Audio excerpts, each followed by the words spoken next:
is Arthur, and I'm here to talk about one of my favorite shows. It's called Top Gear. It's a British car show, and I know a lot of you might not find that much interest in a car show, but the entertainment value is like through the roof, and I'm almost certain that everyone could find something they like in it. So we'll learn a little about the presenters of the show, we'll learn about the format of the show, what you expect to see, some of the shenanigans they get into, and then we'll learn about the controversial side of the show. So first, these are the presenters. In the middle, we have Jeremy Clarkson, he's the tall one. The short one is Richard Hammond, and then you have James May, he's like the old one, and his nickname is Captain Slow, because he always drives cars slow, even though they're like supercars. And they're pretty much like the personalities of the show, and they're always teasing each other and giving each other a hard time and stuff like that.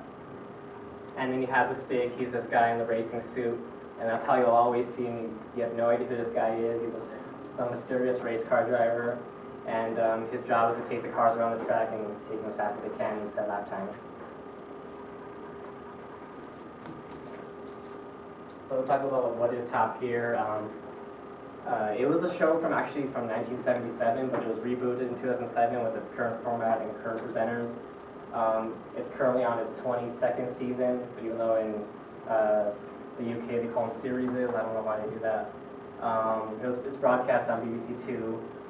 It's popular worldwide, has a worldwide audience, and has even spawned international versions in Australia and the US. I believe the US one's on the History Channel. I don't really watch that one.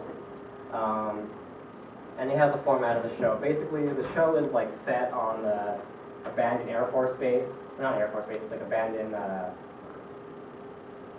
airport. And so the cars, they have their own actual track they made on this airport, and the show is presented inside of an airport hangar. And so during the show, you'll see the format like the news. This is where they group up around a little table, and they all talk about the newest and car culture, the newest cars that have been released, and concept cars and stuff like that. And then one of the main features of the show is the races and challenges. This is where each presenter gets their own car, their own series of car, and they'll take it somewhere and test all these different abilities, test the pros and cons of each car, and try to come to a consensus, which they usually never do, on which one's the best. Next up, there's Star and a reasonably priced car. This is where they have a celebrity in the studio, and they'll interview them, and they'll also take them around the test track to set a lap time, which will be ranked on a large board to see who the fastest star is. It's probably my least favorite part of the show, because in the earlier part of the seasons, it was just a bunch of UK stars. You had no idea who they were. But since the show has grown, they've been getting bigger stars, and 2 weeks ago I think we had Will Smith and stuff like that. So they've been growing in that aspect. Power laps. This is where the Stick comes in. This is where they take all the hottest things like supercars and hypercars now around the Top Gear test track and set the fastest lap time they can. And they have a large board they rank all the cars on, and I believe the fastest car right now is the Pagani Huayra, which is a pretty awesome car. Next up is the cool wall. This is basically a large wall, basically the size of this whole wall here, and they have little magnetic pictures of the cars, and this is where they rank the cars and their coolness. Usually they find some weird reason to put the coolest cars on the uncool part and put the weirdest cars on the top cool part. As you can see, this show pretty much has no factual value whatsoever. And then there's specials. This is pretty much kind of a UK thing. This is where they have a large episode, kind of bigger than the rest of the episodes, and usually they go to some kind of remote country and get into do dumb stuff in this country and usually embarrass themselves in front of the local cultures. And so instead of just telling you about the show, I thought I'd show you a little bit about it. So I got some gifts here of the show. On the top right, you see Jeremy Clarkson here. He's in a Reliant Robin. And this is basically a 3-bolt car. Pretty much if you try to shoot something too fast, it'll roll over every single time. In the middle, they have this basically a van. And the show's kind of obsessed with making cars that are kind of can go on water but end on land. They've been trying a million times and they usually fail every single time. This is probably their best attempt. This is them going down a river in this car and disrupting all the local people. This thing's super loud and sprays water and sprays wind everywhere and disrupting and causing havoc. On the top right there, you see Richard Hammond. This was in 2006. He was in this drag car. It's a jet engine drag car. And the front tire broke while he was driving it. And he pretty much went tumbling, going about 250 miles an hour into this thing and sustained severe injuries. And he also suffered with depression for months after that. And when he finally, I think the show went on hiatus for about 10 months, and then when he finally returned, he made all the presenters promise that they never talked about this again. It was one of those like traumatic experiences. On the bottom left here, we have them playing rugby with cars, which is the most like fun thing in the entire world. They pretty much destroyed like 10 of these Kias and a whole entire soccer field for this piece, which is like awesome. At the bottom middle, we have James May being an idiot and pointing a gun at himself. And on the bottom right, we have a little thing of the Aventador, which is one of my favorite pieces they did on the show, just how cool they made the car look. And the car's always been known for its editing and its filming, and just how awesome they made all these cars look. And so I'm going to show a little bit of extra clips on each of these. Well, not each of them, but a couple of them. So,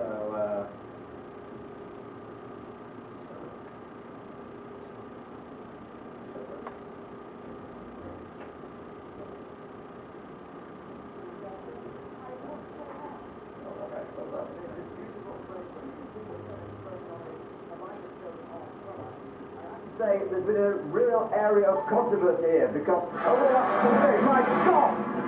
We're just doing 10 minutes of pieces of this guy just rolling this Reliant Robin. Are you alright, sir? All over the place. Yeah, I'm getting used to it now, thanks. Oh. Thanks very much. If you could just put me back on the wheels. Thank you so much.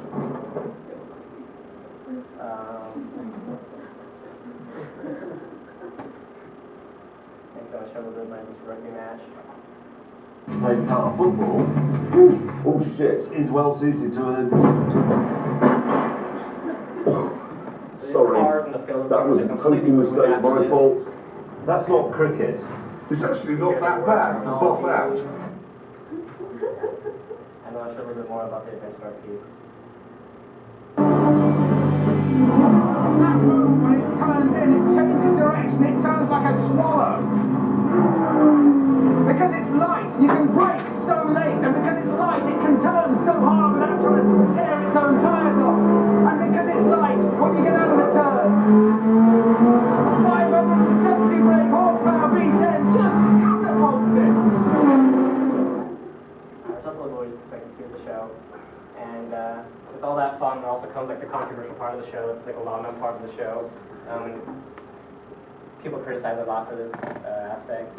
They were both cultured rocks in America and in South America. They were in Alabama for a piece, and they decided to write a bunch of things that would be offending to people in Alabama, and so they got driven out of the city for that. And then they were also throwing rocks at in South America because they were accused of referencing a war between the UK and Argentina on the license plate, and so local people didn't take kindly to that at all. There was also they were tasked to create a commercial for the Volkswagen Scirocco, which we don't have in America, and their tagline at the end of the commercial was Berlin to Warsaw in one tank, which is referencing World War II, and so they didn't like that at all. And there was also a feature on a Tesla Roadster, which the credibility of the show was harmed somewhat, but the show's never really been about credibility, so that's all I'll say about that. And then just lastly, we'll talk a little bit about the British turret. Since the British show, there might be some things that might get lost in translation. The bonnet is the hood, the boot is the trunk, the gearbox is the transmission. They for some reason call trucks lorries, petrol is gasoline, and motorway is the freeway. And where you can watch it, it's currently seasons 16 through 19 are on Netflix. It used to have all of them, but they took them down recently, which kind of sucks. And you can currently watch it. Season 22 is currently airing on BBC America at 6:30. So, thank you guys for listening, and I hope you guys learned something. And watch it.